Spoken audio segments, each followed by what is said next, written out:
شروع اللہ کا نام لے کر جو بڑا مہربان نہایت رحم والا ہے۔ حامیم، یہ کتاب اللہ کی طرف سے نازل ہوئی ہے جو غالب ہے، حکمت والا ہے۔ ہم نے آسمانوں اور زمین کو اور جو کچھ ان دونوں میں ہے حکمت سے اور ایک وقت مقرر تک کے لیے پیدا کیا ہے، اور کافروں کو جس چیز سے خبردار کیا جاتا ہے اس سے وہ منہ پھیر لیتے ہیں۔ کہو کہ بھلا تم نے ان چیزوں کو دیکھا ہے جن کو تم اللہ کے سوا پکارتے ہو؟ ذرا مجھے بھی تو دکھاؤ کہ انہوں نے زمین میں سے کون سی چیز پیدا کی ہے یا آسمانوں میں ان کی کوئی شرکت ہے؟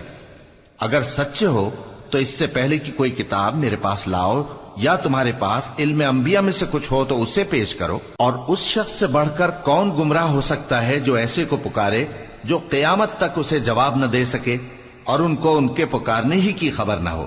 اور جب لوگ جمع کیے جائیں گے تو وہ ان کے دشمن ہو جائیں گے اور ان کی پرستش سے انکار کر دیں گے۔ اور جب ان کے سامنے ہماری صاف صاف آیتیں پڑھی جاتی ہیں تو کافر حق کے بارے میں جبکہ وہ ان کے پاس آ چکا کہتے ہیں کہ یہ تو کھلا جادو ہے۔ کیا یہ لوگ کہتے ہیں کہ اس پیغمبر نے اس کو از خود گھڑ لیا ہے؟ کہہ دو کہ اگر میں نے اس کو اپنی طرف سے بنایا ہو تو تم اللہ کے سامنے میرے بچاؤ کے لیے کچھ اختیار نہیں رکھتے۔ وہ اس گفتگو کو خوب جانتا ہے جو تم اس کے بارے میں کرتے ہو، وہی میرے اور تمہارے درمیان گواہ کافی ہے، اور وہی تو ہے بڑا بخشنے والا مہربان۔ کہہ دو کہ میں کوئی انوکھا پیغمبر نہیں ہوں، اور میں نہیں جانتا کہ میرے ساتھ کیا سلوک کیا جائے گا اور تمہارے ساتھ کیا کیا جائے گا۔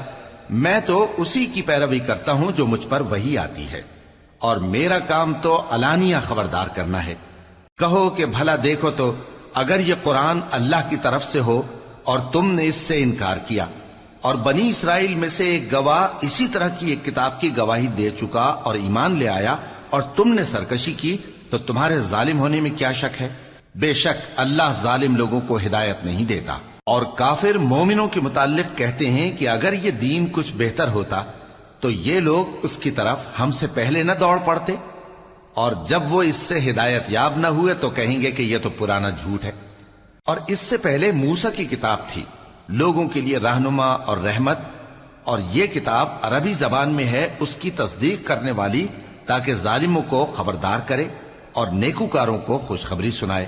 جن لوگوں نے کہا کہ ہمارا پروردگار اللہ ہے، پھر وہ اس پر قائم رہے تو ان کو نہ کچھ خوف ہوگا اور نہ وہ غمناک ہوں گے۔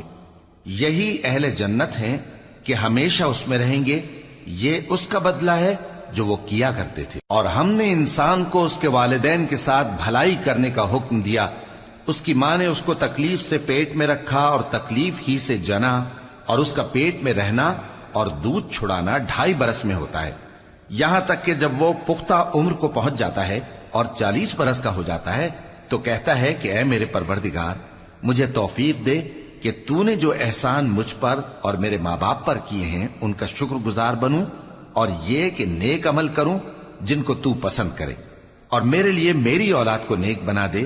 میں تیری طرف رجوع کرتا ہوں اور میں فرما برداروں میں ہوں۔ یہی لوگ ہیں جن کے اعمال نیک ہم قبول کریں گے اور ان کے گناہوں سے درگزر فرمائیں گے، اور یہی اہل جنت میں ہوں گے۔ یہ سچا وعدہ ہے جو ان سے کیا جاتا تھا۔ اور جس شخص نے اپنے ماں باپ سے کہا کہ میں تم سے بیزار ہوں، کیا تم مجھے یہ بتاتے ہو کہ میں زمین سے نکالا جاؤں گا، حالانکہ بہت سی قومیں مجھ سے پہلے گزر چکی ہیں؟ اور وہ دونوں اللہ کی جناب میں فریاد کرتے ہوئے کہتے تھے کہ کمبخت، ایمان لا، اللہ کا وعدہ سچا ہے۔ تو کہنے لگا یہ تو پہلے لوگوں کی کہانیاں ہیں۔ یہی وہ لوگ ہیں جن کے بارے میں جنوں اور انسانوں کی دوسری امتوں میں سے جو ان سے پہلے گزر چکی عذاب کا وعدہ تحقیق ہو گیا۔ بے شک وہ نقصان اٹھانے والے تھے، اور لوگوں نے جیسے کام کیے ہوں گے ان کے مطابق سب کے درجے ہوں گے۔ غرض یہ ہے کہ اللہ ان کو ان کے اعمال کا پورا بدلہ دے اور ان کا نقصان نہ کیا جائے گا۔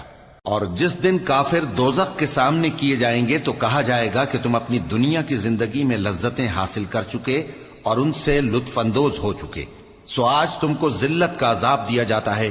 یہ اس کی سزا ہے کہ تم زمین میں ناحق غرور کیا کرتے تھے، اور اس کی کہ بد کرداری کرتے تھے۔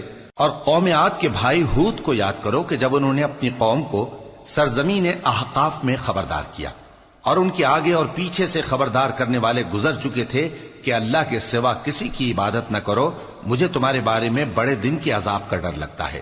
کہنے لگے کیا تم ہمارے پاس اس لیے آئے ہو کہ ہم کو ہمارے معبودوں سے پھیر دو؟ اگر سچے ہو تو جس چیز سے ہمیں ڈراتے ہو اسے ہم پر لے آؤ۔ پیغمبر نے کہا کہ اس کا علم تو اللہ ہی کو ہے، اور میں تو جو احکام دے کر بھیجا گیا ہوں وہ تمہیں پہنچا رہا ہوں، لیکن میں دیکھتا ہوں کہ تم لوگ نادانی میں پھنس رہے ہو۔ پھر جب انہوں نے اس عذاب کو دیکھا کہ بادل کی صورت میں ان کے میدانوں کی طرف آ رہا ہے تو کہنے لگے یہ تو بادل ہے جو ہم پر برس کر رہے گا۔ نہیں، بلکہ یہ وہ چیز ہے جس کے لیے تم جلدی کرتے تھے، یعنی آندھی، جس میں درد دینے والا عذاب بھرا ہوا ہے، جو ہر چیز کو اپنے پروردگار کے حکم سے تباہ کیے دیتی تھی۔ آخر وہ ایسے ہو گئے کہ ان کے گھروں کے سوا وہاں کچھ نظر نہیں آتا تھا۔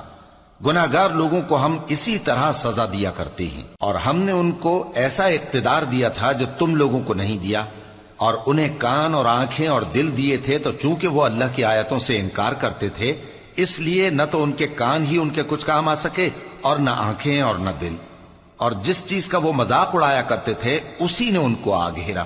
اور اے مکے والو، تمہارے ارد گرد کی بستیوں کو ہم نے ہلاک کر دیا، اور بار بار ہم نے اپنی نشانیاں ظاہر کر دیں تاکہ وہ رجوع کریں، تو جن کو ان لوگوں نے اللہ کا قرب حاصل کرنے کے لیے معبود بنایا تھا انہوں نے ان کی کیوں مدد نہ کی، بلکہ وہ ان سے گم ہو گئے، اور یہ ان کا جھوٹ تھا اور یہی وہ افترا کیا کرتے تھے۔